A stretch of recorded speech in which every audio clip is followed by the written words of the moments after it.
Inahan og anak naligsan sa usa ka dump truck. Dulan 80 ka pamilya ang nabiktima sa sunog sa Punta Princesa kagabi. Supplemental Budget number 2 gisubmit atubangan sa Konseho sa Dakbayan sa Sugbo. Tulog ka empleyado sa Kapitolyo girekomendar sa ombudsman nga taktakon gikan sa ilang trabaho.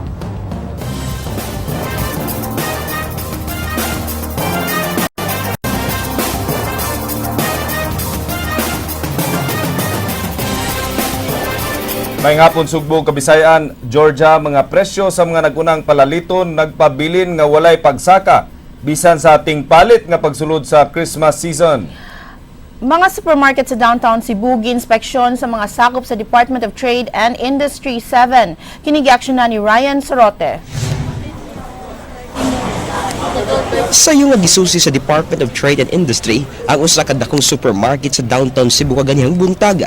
Ilang gisusi kun misubay sa suggested retail price ang mga baligya sa supermarket hilabi na sa pang Noche Buena. Unang gipakita sa management ang mga affordable nga Christmas bundles nga pang Noche Buena na ay tag 200 pesos hangtod sa usa ka libo nga bundle nga kompleto na sa pagsalad o pagspaghetti. Dunay mga brands sa spaghetti nga may minus ang presyo og 7 pesos ug ang mas ilado ang na-maintain ang presyo. Dunay hinoy kapin sa piso nga pag-usbaw sa presyo sa pipila nga mga brands sa fruit cocktails. Mas mi barato usab ang presyo sa mga klase sa ham bisan ang mga inila kun itandi last year.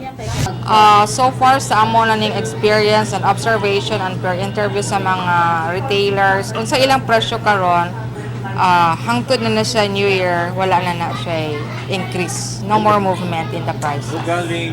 Gipasali sa DTI nga magpabilin ang presyo sa mga pang Noche Buena hangtod liwas bagong tuig. Mas mabarato ang mga pang Noche Buena sunod buwan, hilabi na ang mga hams nga himong buy one take one aron mahurot. Ang mga ham gani na ay siya mga promotion gani nga labi na sa end sa season, so nanay mga buy one take one or mga free nga mga coke mao na siya last year mao sa namang gibuhat.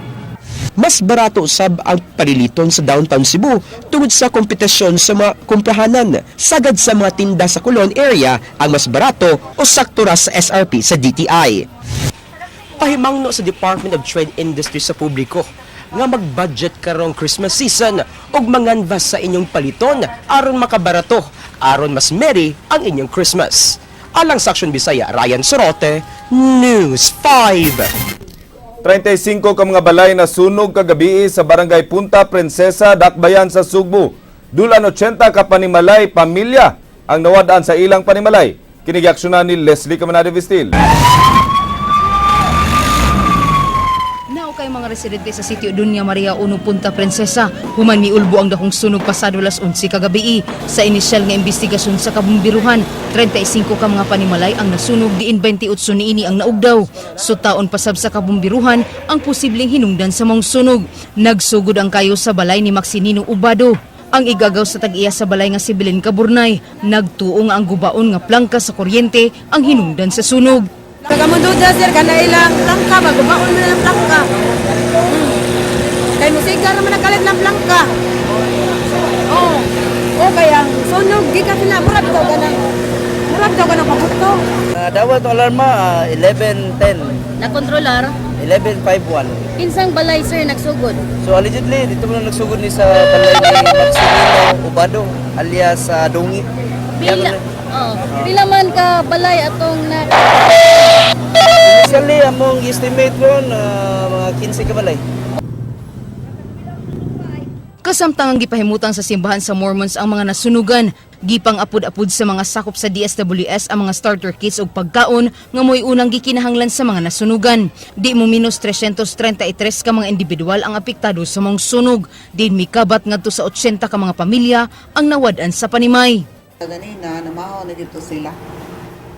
Kaya ga-istorya minikap kung asa na mo po sa ball ibutang. Primero, ingong sikapan hilang sa gym. Ang among second option is ang Mormons. Mayo gani, kay ni-offer yun ang Mormons. Susihon sab sa Division for the Welfare of the Urban Poor kung privately owned ba ang luna aron ilang mapangitaan og paagi kung asa ipahimutang ang mga nasunugan. Apan giklaro ni Attorney Colin Rosell nga bisan og pribado pang luna ang dapit, mosulod gyud ang syudad aron dunay reblocking nga mahitabo tungod sa kadelikado sa dapit kung aduna na say laing sunog nga mahitabo.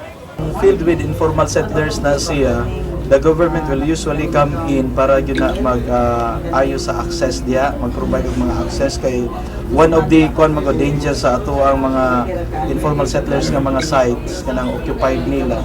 Congested yun kay na once there is some sort of bisan lang mayong kag spark lang ta ba mapurma yun na mahimo ng sunog nga dako. It's because of the lack of access. When you wanted to rescue somebody or to help ba put up the fire, wa kay mahimo kay lisod kay kag-agi, no? So ang buhaton gyud na template naman na under this administration to do the reblocking. Alang sa Aksyon Bisaya, Leslie Caminade Vistil, News 5. Patay ang inahan ug anak nga naligsan sa usa ka dump truck kaganihang buntag didto sa barangay Magikay, Mandawi City. Kini giaksyonan ni Jinky Rosit. Sa mature video nga kuha ni Roger Barrio Quinto, makita ang usa ka 4 anyos nga batang lalaki nga nalatayan sa ligid sa dump truck kuyog ang inahan ni ini. Ang mga biktima, giila nga sila si Jenaline Estenzo ug JJ Estenzo nga pulos mulupyo sa sitio Calderohan, Barangay Magikay, Siyudad sa Mandawi. Nahitabo ang insidente, alas 11 ang takna kaganiyang buntag, samtang mitabok ang mga biktima dinhi sa Dan M.L. Quezon Avenue sa maong syudad. Ang biktima nailhan nga naninda og lansones sa maong dapit. Ay nagduhan sila sa anak niya karon kay nagsinyas man tong babae ba niya karon kay pagkuha na to kay na ni kuha naman to niya na wala kuno kabantay ang driver. Ang driver sa truck nga si Anastasio Hermida miingon nga wa siya makabantay sa mga biktima. Natinga na lang siya nga dunay milagubo sa iyang sakyanan. Ang truck gikompiska sa traffic police samtang ang driver ang naasab sa ilang kustodiya. Kato siya mamuwag ko kabantay ato. Kay naigikan sa sulod sa Sidmore nga ban akong niurong ko. Kaya na yung gawas, gipalabay na ko. Pagabante na ko, ma'am, mga naibawaan na ko nga niunto lang truck. Mauro to siya, ma'am. Pag-ingos kong bata nga, nakaligis ka. Kaya pagtanaw na ko sa kuwan, ma'am, mo ko'y nakita. Kasong reckless imprudence resulting to multiple homicide ang atubangon sa driver nga si Hermida. Alang sa Aksyon Bisaya, Jinky Rosit, News 5. Sayop ang mga requirements nga gisubmit sa alang sa pagkuha og permit sa pag-earthball sa mga punuan sa kahoy sa Pope John Paul Avenue. Dili ang secretary sa DPWH ang mi-issue sa certification samtang kuwang ang sector nga mitambong sa gisubmit nga minutes sa public consultation. Kini gi-aksyonan ni Ryan Sorote. Naana sa buhatan sa Department of Environment and Natural Resources 7 ang application sa pag-earthball sa mga kahoy sa Pope John Paul II Avenue. Kompleto sa mga certification gikan sa barangay, Department of Public Works and Highways ug minutes of the meeting ang gisumiter sa Cebu City Government. Apan, nakitaan nga ang district engineer lang sa DPWH ang mi-issue sa certification ug dili ang sekretary sa DPWH. Wasab makatambong sa public consultation ang mga representante sa simbahan nga mo'y usa sa labing importante nga sektor sa pagpamutol sa kahoy alang sa International Eucharistic Congress. Ang maka-vetting lang yun, ang maka-issue certification or clearance ang DPWH Secretary. Tungod ini, mas malangay pa ang pagkuha og permit sa Cebu City Hall alang sa pag-ibot sa mga kahoy aron mapalapad ang U-turn slot sa Pope John Paul II Avenue. Gikinahanglan pa nila ang pagkuha og certification gikan ni DPWH Secretary Rogelio Lazo Singson ug ang pagpahigay og laing public consultation nga tambungan sa tanang mga concerned sectors. Ato nang tan-aw no kay ang gibutang nato sa letter ngadto nga komprehensibo gyud nga public consultation o public hearing mikag comprehensive appeal ni nga mga kaparian. Samtang, di mo minus sa tulog ka mga punuan sa kahoy ang gipamutol sa Cebu City Hall kagabi sa nasipit Talamban. makita nga nasulod mismo sa daan ang mga gipamutol nga fir trees nga gingong katumbahon na mao nga gituyo og putol. Matud sa DENR, ang mihatag og permit sa pagpaputol sa mga kahoy ang Senior Office sa syudad sa Sugbo. Gawas sa gipamutol, doon na sa mga punuan sa kahoy ang nahimutang sa sidewalk ug ang uban nahimutang mismo sa gipalapdan nga daan. Pag-abot ninyo putol ang kahoy. So ang inyo ani asa naman? Kanara kilid daan. Kota ba ning wala. Mura to siya og special ni siya nga special nga consideration kay tungod sa kining danger nga nakita nato nga kung di nato putlon dayon posible nga anytime matumba ni siya. Alang sa Aksyon Bisaya, Ryan Sorote, News 5. Pinaskuhan alang sa mga kawani sa City Hall gisubmit sa Executive Department pinaagi sa Supplemental Budget number 2. Ang ikaduhang supplemental budget gisubmit at tubangan sa konseho bisan og nagmagahi pa ang mayoriya nga kaalyado sa BOPK sa pagtuki sa Supplemental Budget number 1. Kini giaksyonan ni Leslie Caminada Vistil. Bisan og nag-ungot pa sa konsehong Supplemental Budget 1, wala kini mahimong babag sa Executive Department sa pag-submit sa Supplemental Budget number 2. Di mo minus 150 milyones pesos ang gisubmit sa ikaduhang Supplemental Budget ngadto sa konseho. Sulod sa maong budget, ang gigahin nga tag 30 mil pesos nga employees incentive sa matag empleyado sa City Hall. Lakip usab niini ang 50 milyones pesos nga tipping fee alang sa gilabayan ug basura sa dakbayan sa Sugbo. Mato ni City Administrator Dr. Lucille Mercado, ang incentives alang sa mga trabahante isip pahalipay tungod sa pasinungog nga nadawat sa City Hall sa National Competitiveness Council. Kato di ba na-awardan man ang syudad? Karang naka-award ta sa katong Second City, nga sunod ta sa Makati. Remember? So that means, di man na nato ma-achieve nga award o dili effort sa mga empleyado sa syudad. So mo na nga kanang na based sa kuan sa HR, nga pwede na to matagaan ang mga tao. Sumurog na ho nga kahalipay. Yes, sa efforts. Giklaro sab ni Mercado nga lahi kini sa Productivity Enhancement Incentive nga anaa sa Supplemental Budget number 1 nga hangtod karon gibabagan nga matuki sa mayoriya sa konseho nga kaalyado sa BOPK. Mato ni Mercado, adunay savings ang dakbayan nga ilang magamit isip pahalipay sa mga empleyado sa Cebu City Hall. Hinungdan nga miduso sila sa ikaduhang Supplemental Budget. Masaligon si Mercado nga aprubahan kini sa konseho tungod kay ang tanan ang makapahimulos niini. Makasubmit man ta kay lahi man nga need ang SB1 sa SB2, pero now depende na nila og how they will take action on this. Let's just hope, let us strongly pray ilahang kanang makakita bitaw sila nga this is intended para gid sa tanan. Nang hinaot si Mercado nga aprubahan sa konseho ang Supplemental Budget number 2 sa dili pa ang ilang Christmas party karong pizza 18. May unta before or if ever before Christmas jud kay para magamit sa mga tao. Alang sa Aksyon Bisaya, Leslie Caminada Vistil, News 5.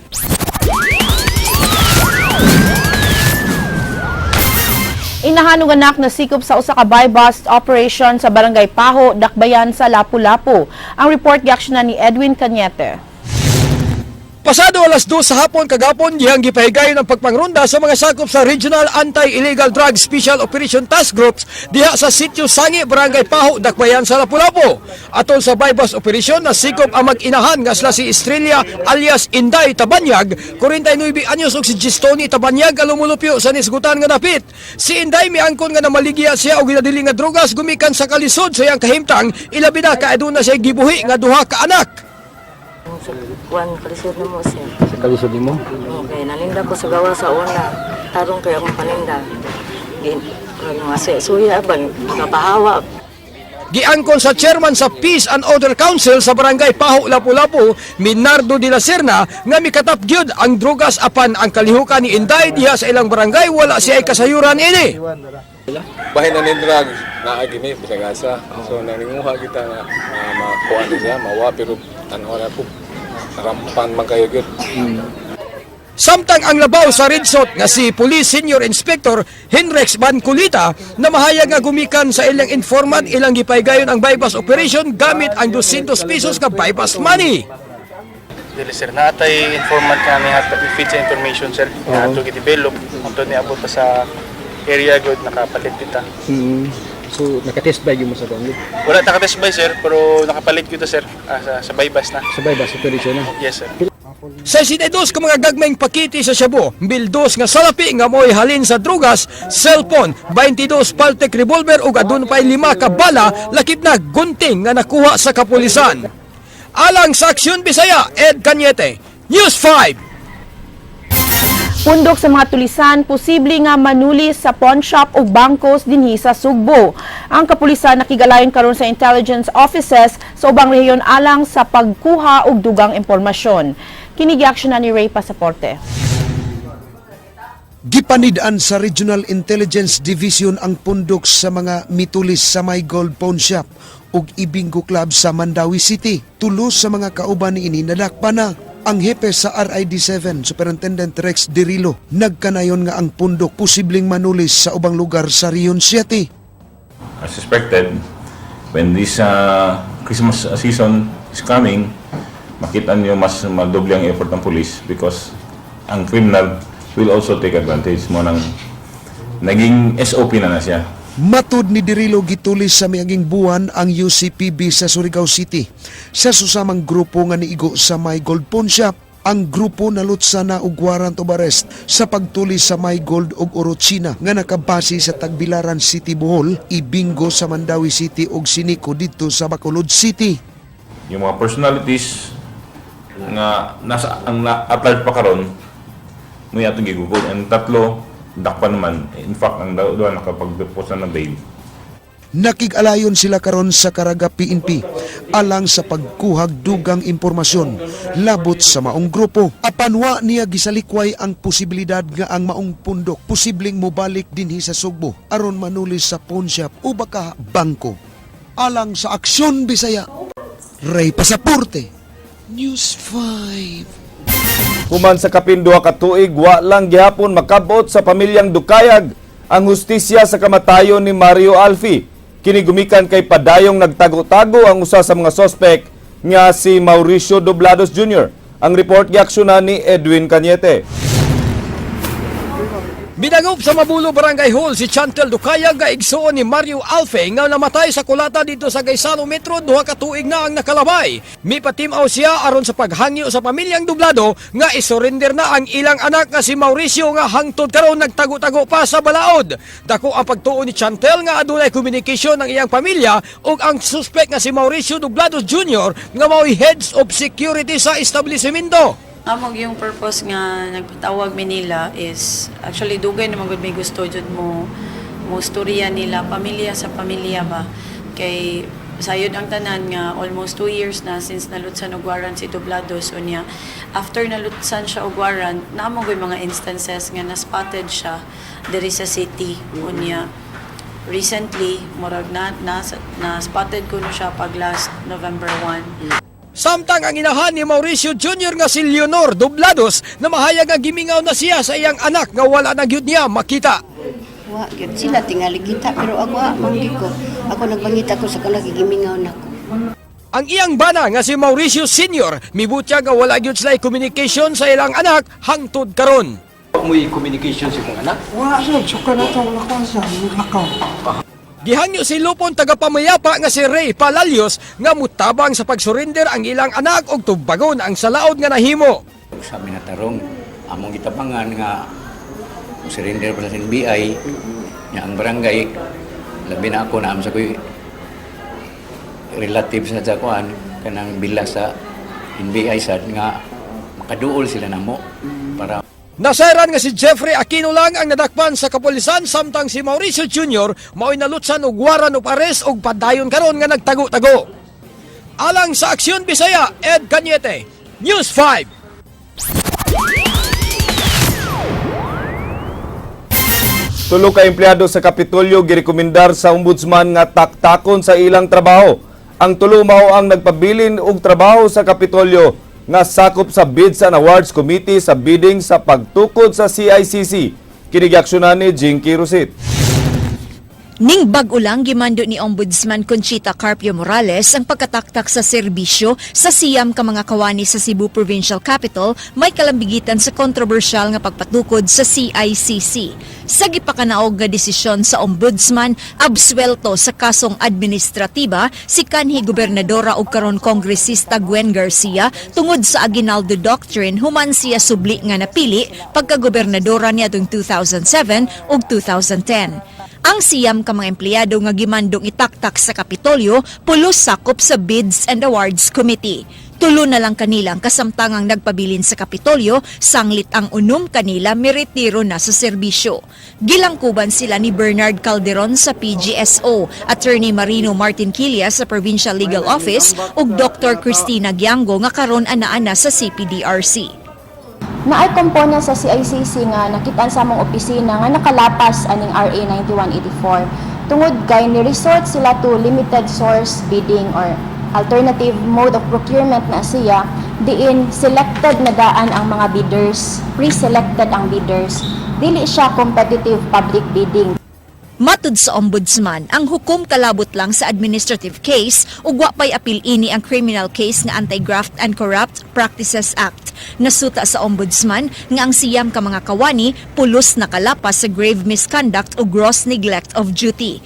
Giklaro sa Ombudsman nga tangtangon dayon sa pwesto ang nahabiling tulo ka mga kawani samtang gikanselar na usab ang ilang civil service eligibility. Lakip nga mawagtang ang ilang retirement benefits ug pag-disqualify kanila nga makahupot og katungdanan sa gobyerno ug pagdili kanila nga makakuha og civil service examination. Ang among decision is immediately executory. So bisan pa og adunay kanang motion for reconsideration unless of course kanang adunay valid order, court order restraining us from implementing our decision. Si Gobernador Junjun Davides iyang bahin nakatawa sa nahimong desisyon sa Ombudsman apan iyang gitino nga tangtangon gyud dayon ang tulungan habilin sa pwesto. Taas ang survey rin gawin natin. What saved her was katong doctrine of condonation sa Aguinaldo Doctrine. Kaya kuha pa to, appear siya. Suway na mong gagikuhaan siyang habig si Attorney Martin Quilla apan wa pa kuno siya makadawat og kopya sa desisyon apan muhimo siya og legal remedies kabahin niini. Alang sa aksyon, Bisaya, Jinky Rosit, News 5. Gipropose sa Department of Social Welfare and Services Office sa Dakbayan sa Sugbo nga mag-agad lang sa kondisyon sa usa ka PWD ang financial assistance nga ilang madawat gikan sa City Hall. Unang gisugyot nga aumentuhan ang financial assistance sama sa madawat sa senior citizens. Kini giaksyonan ni Leslie Caminade Vistil. Way supak si Department of Social Welfare Services Head Dr. Esther Concha sa gisugyot nga paghatag og dugang financial assistance sa mga person with disabilities. Apan alang ni Concha, kung pasakaan man gani ang financial assistance sa PWDs, kinahanglang i-categorize kini. Matud niya, managlahi ang kahimtang sa kakulian sa matag PWD, hinungdan nga dili usab makiangayon nga parehas tanan og madawat nga financial assistance. Muna ingon ko, unta kung ang increase ang ipatuman, it should be categorized as to the need of the PWD. Dili tanang PWD parehas og need. She might need more than 12,000 a year. Dunay naka-wheelchair. Iyang gihangyo si Consel Lea Hapson nga i-reactivate ang mga guidelines sa PWD aron mahanay nila. Kini ang ilang subayon sa pagtino kung kinsa ang angayan nga hatagan og 12,000 pesos nga financial assistance kung maaprubahan kini. Kagahapong adlaw, gipahigayon ang public hearing sa pag-uminto sa financial assistance sa mga PWDs gikan sa 3,000 ngadto na sa 12,000 pesos matag tuig. Atong i-reactivate ang PWD Council para gyud makahimo gyud og insaktong guidelines kay mura man gud na sila na gi-as-is na lang bitaw. Then nakatry ko og katong during the disbursement, so dito ko kakita nga bisag usa lang ka kanilang ang nawa mo dawat siya the same. Alang sa Aksyon Bisaya, Leslie Caminade Vistil, News 5. Tulo ka mga testigos miatubang sa NBI sa gihimong investigasyon sa pagpatay sa tulo ka gidudahan nga tulisan sa Danau City. Kini giaksyonan ni Jinky Rosit.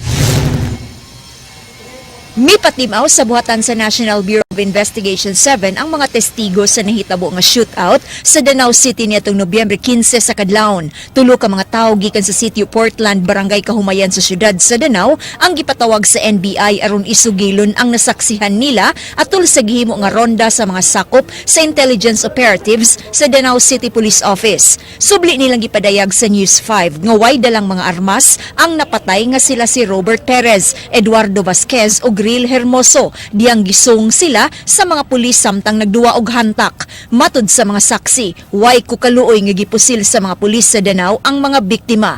Wa sab sila misubay sa tukmang proseso sama sa pagtawag og soko dihang nahagba na ang tulo ka mga gidudahang mga tulisan. Ang amahan ni Gril Hermoso mapasalamaton sa pagtunga sa mga testigo nga gilaoman niya nga dako og matabang sa paghatag og hustisya sa kamatayon siyang anak. Ang NBI padayon pang mihimo og lawom nga investigasyon sa kaso, lakip na ang Commission on Human Rights. Naglaom ko sa mga testigos. Ini panahon na makatabang sa sila. Kay tungod ning problema na ko ron sa mga bahay mga pulis maging naghilabot anak patay. Abasin na lang masulbad. Alang sa aksyon Bisaya, Jinky Rosit, News 5. PRO 7 mimando nga imbestigaran ang pulis nga gipasangin lang ng ngilkil ug usa ka vendor diha sa Mango Avenue ing syudad. Si Ray Pasaporte sa report. Ipaimbestigar sa Police Regional Office 7 ang pulis nga sakop sa Fuente Police Station nga giakusahang nangilkil og cigarette vendor sa Mango Avenue. Ang reklamante mipada og email sa inilang personalidad sa Subo ug kolumnista sa lokal nga pamantalaan. There has to be investigation of this.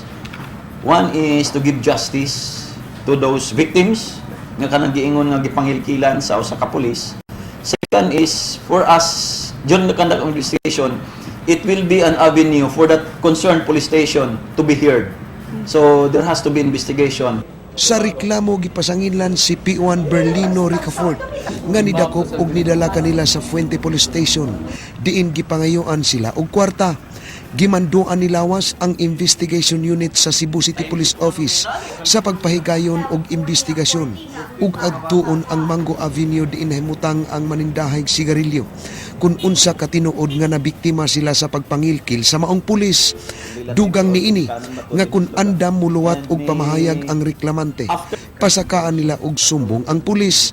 Is the investigation office of Cebu City Police Office can require PO2 Ricafort to give comments as to these allegations as published in the newspaper. Si Ricafort sa iyang bahin hugtanong nihimakak sa pasangil. Kapin sa duha na siya katuig nga na destino sa Mango Avenue isip beat patrol. Apan matod niya, di kalikayan nga dunay masuko kaniya samtang siya namadlong sa cigarette vendors sa lugar. Bisang mong sa kurasa sir, andam ka mutubag, limpyo akong konsensya. Inumdumi nga kami mga igsuon, ipadako mi sa mong ginikanan. Tinuag singot ba kanang ay bakaon sa buwa kay mamunga man guna unsay punuan mo may bunga. Limpyo akong konsensya. Posibleng naaan lang si Ricafort sanglit duha sila nga may puparihag tuno ang apelyido diha sa Fuente Police Station. Alang sa Aksyon Bisaya, Ray Pasaporte, News 5.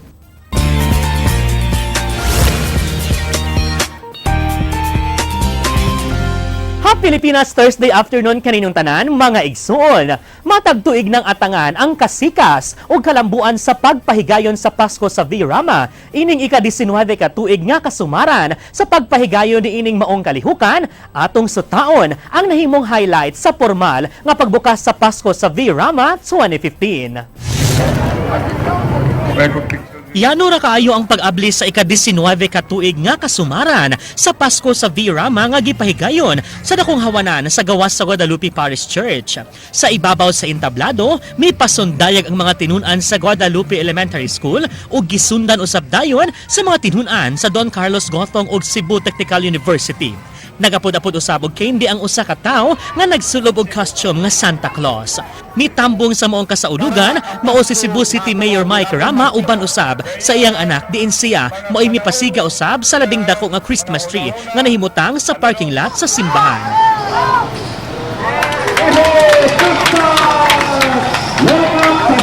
Gawas kang Mayor Rama ug sa iyang anak nga si Mikey Rama anausab ang mga kandidata alang sa Miss Guadalupe. Si Mikey Rama miingon nga ang Pasko sa Virama gisundog na sa kadaghanan. Kaning Pasko sa Virama mao ni siya original na bunga na siya mga laing proyekto inline sa Pasko diri sa siyudad sa Sugbo, ang Carbon Pasko ug ang Pasko sa Sugbo. Nya dunay magic ba? Sama nga maglakaw ka nga unay problema. Oo. Na ang mga problema mura nimo makalimtan kay makita nimo na Pasko na gyud. Tinuig ng atangan sa mga Sugboanon ang mga kalihukan sa Pasko sa Virama tungod sa pagpakita ug paghatag inig importansya sa kabililhon sa Christmas season. Ug mao kadto naglangkob sa atong light news karong hapon alang sa walay karapusang mga chikas uban ko ninyo matag alas 7:30 hangtod alas 9 sa buntag Lunes hangtod Biyernes sa Rated JP sa Radio 511.9 News FM Cebu. Kini si JP Lawkot Serab ang atong word of the day nagkanayon. Patience is a virtue and liberty is a statue. Agay!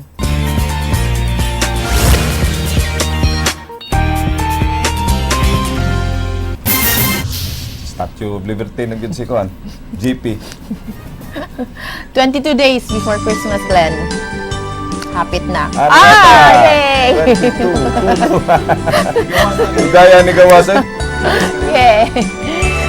Hapit na gyud. Sugod na tag-shopping. Yan ni Jordan. Don't forget, labot ko sa mong list. Ako sada.